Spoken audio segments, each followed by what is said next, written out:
Hello all. So I will be delivering this tutorial on microaggressions.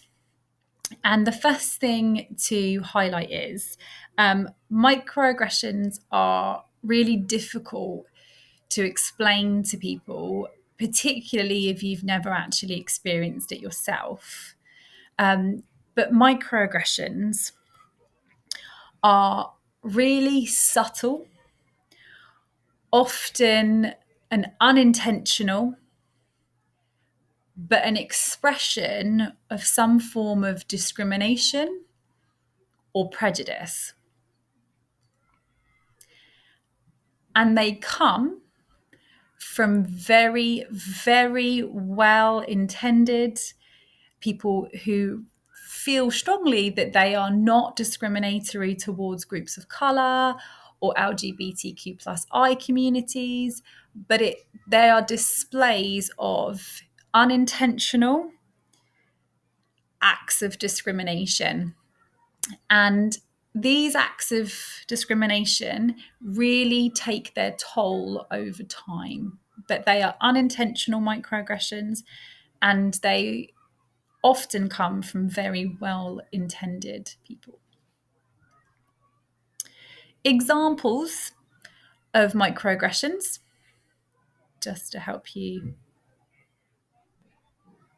understand. You're so well spoken. Are you sure you're Filipino? How you educated if you're from Africa? Is your English really that good?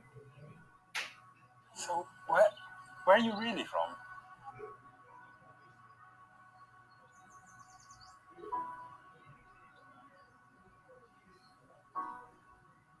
My name is Ahmed. I am 26 years old. I'm an undergraduate student at Kiel. I study international relations with philosophy.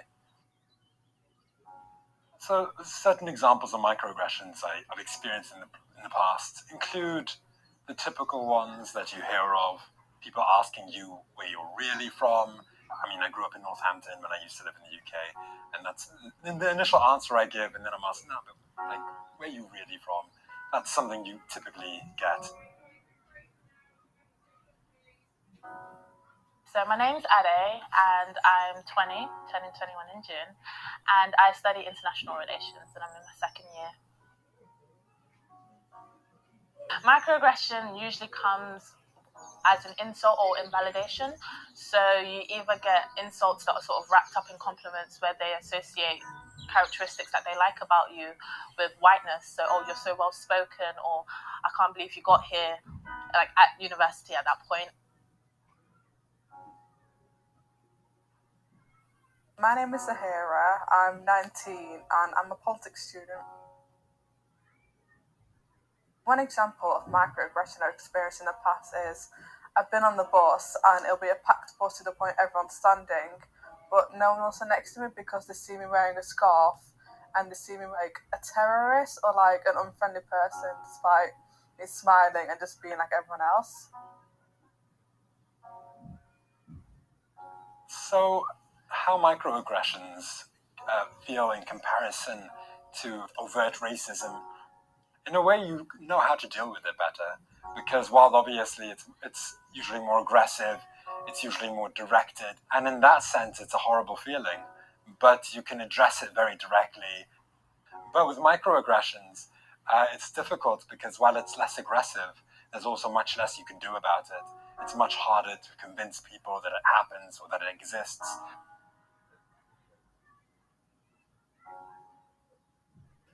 In university, especially coming from London, which is relatively more diverse, you find yourself in a situation many times for the first time being in an environment where you're the only person of colour. Even in classrooms, even in seminars, you have situations where you're trying to talk and it's like, oh, well, I don't understand how race plays into an issue, so and so and so, when how could you understand when you're not in my position, when you're not open to understanding in the first place?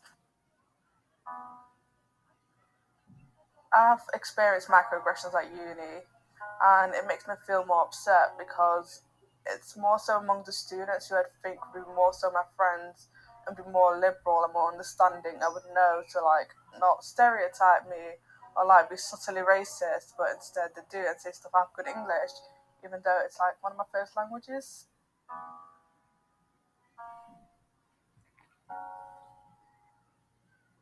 I think microaggressions do have a long-term effect on things like mental health.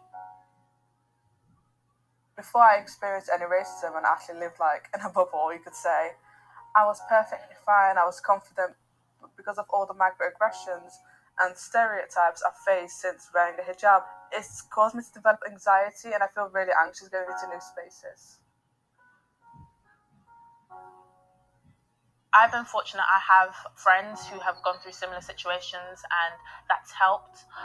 But you find a lot of times, a lot of people don't. They often feel isolated, or they can very easily start questioning themselves, and their self-esteem can go down.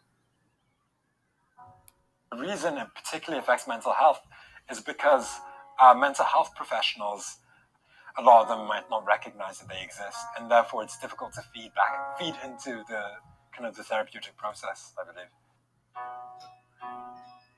Okay, I'm going to pause that there. So, again, just to pick up on those themes, some of the real common microaggressions are names. So, really not taking the care to pronounce an unfamiliar name, or shortening that person's name without asking.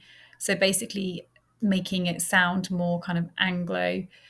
And that really denies a person their identity and their sense of self. Other key themes of microaggressions are othering. So, an assumption that that person is foreign born or not really British. So, where are you from? No, originally. And again, related to language. So, you speak really good English. Well, they were born in the UK, or they were one when their family migrated. So those are those othering microaggressions. Other ones are colour blindedness. So this is often phrases like "I don't see colour," and that often denies a person of colour their experience. So it means then that we kind of invalidate that person's experience.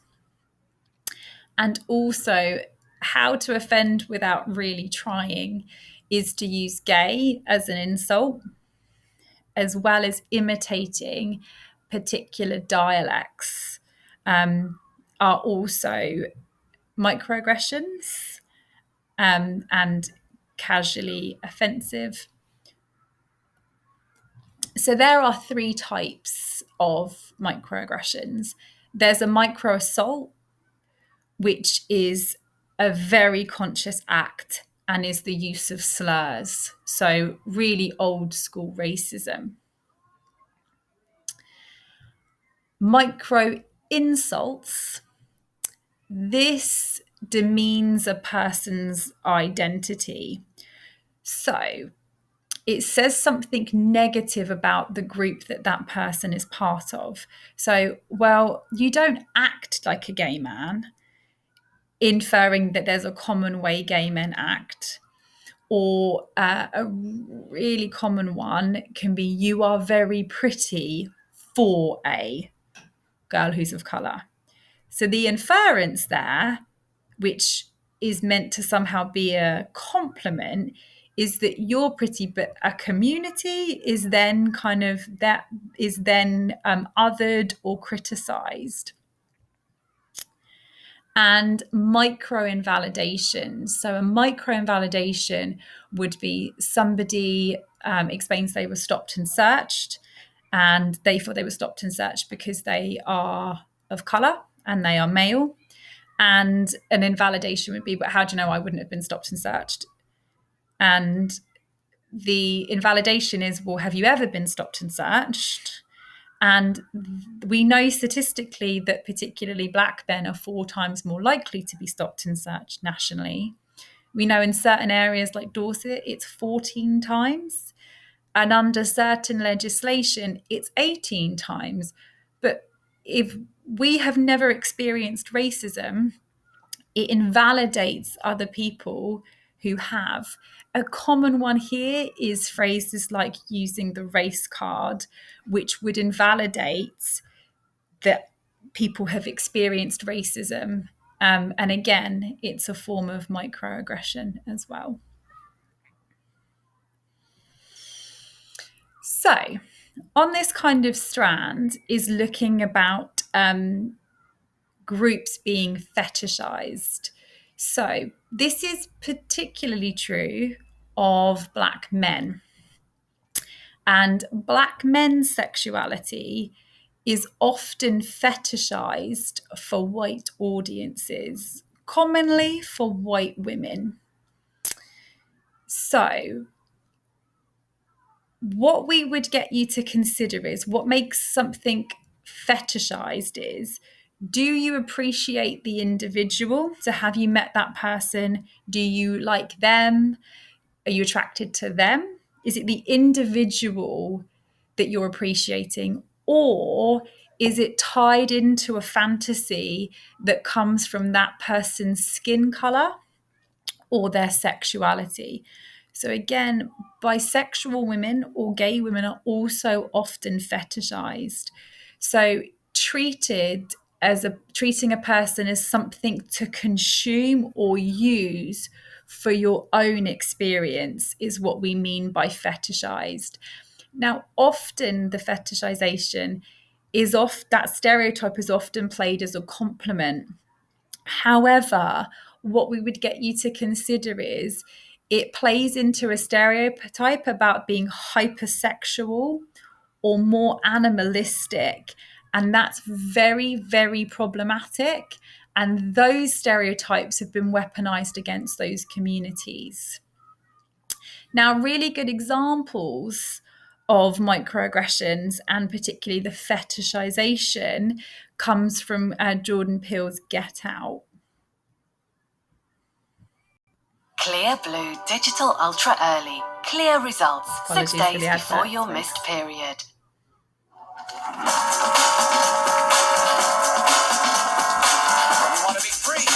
Gordon and Emily, this is Chris. Chris, this is Gordon and Emily Green. Chris, nice to meet you, Chris. Nice to meet you indeed. Boy, that's quite a grip. Oh, thank you. You too. You ever play golf? Once, a few years ago, I wasn't very good. Gordon was a professional golfer for years. Oh, you kidding? Well, I can't quite swing the hips like I used to, though. But I do know Tiger. Oh, that's great. Super. Gordon loves Tiger. Oh, the best I've ever seen, ever. So here, it's reminding him he's of color by saying, I really like Tiger Woods. And the question is, but would you have said that to him if he wasn't of color himself? And it again is that othering that comes into play. Ever, hands down. So, Chris, let's see your form. This is Nielsen and Elisa. Hey, how you doing? So, how handsome is he?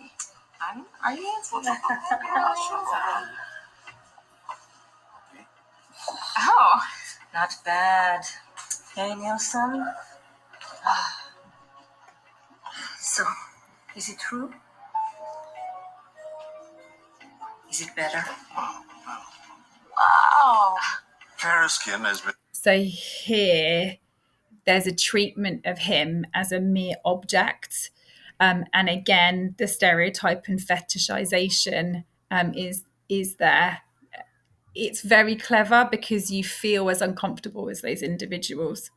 Has been in favor for the past, couple of hundreds of years. But now the pendulum is swung back. Black is in fashion. Pardon me, So you can see in each conversation, he's constantly reminded he's of colour. And that's an invalidation that somehow now it's really fashionable to be of colour and it's easier somehow. I'm going to take some pictures.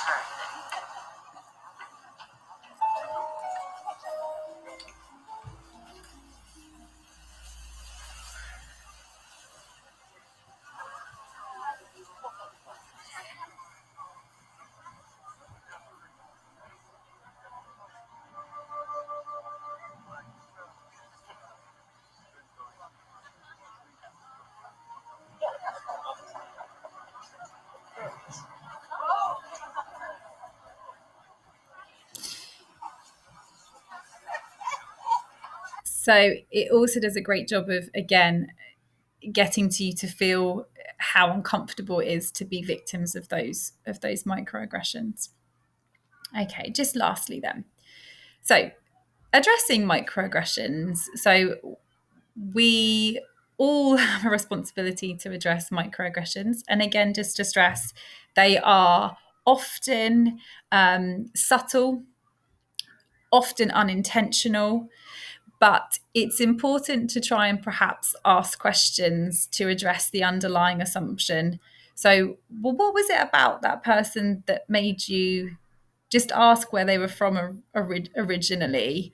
Because you've never actually asked me where I'm from originally, or when you said that I didn't look like somebody who is gay, that comment just didn't feel right, and it didn't sit right. So, kind of question to try and address the underlying assumption, but just acknowledge that perhaps that comment didn't feel right. It felt uncomfortable, but also us all to be willing to hear. So, if our actions have had a negative effect, that we hear what somebody's saying and say, okay, I hear what you're saying.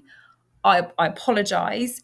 But what can make it really challenging for people to address microaggressions is when you address the microaggression, the responses are very, very defensive, often quite angry response. But it's making sure that we're all hearing the experiences of others. So if you came to me and said what you said to me felt uncomfortable and it didn't sit right, or this offended me and this was why, you would want that person to apologize, to hear you, receive the message and change. So if we want that for ourselves, for people to respect us, then that's what we also need to be doing for others. That way, we just ensure much positive environments that everyone can flourish in. So that concludes our tutorial on microaggressions. If you do have any questions at all, please let us know. Thank you.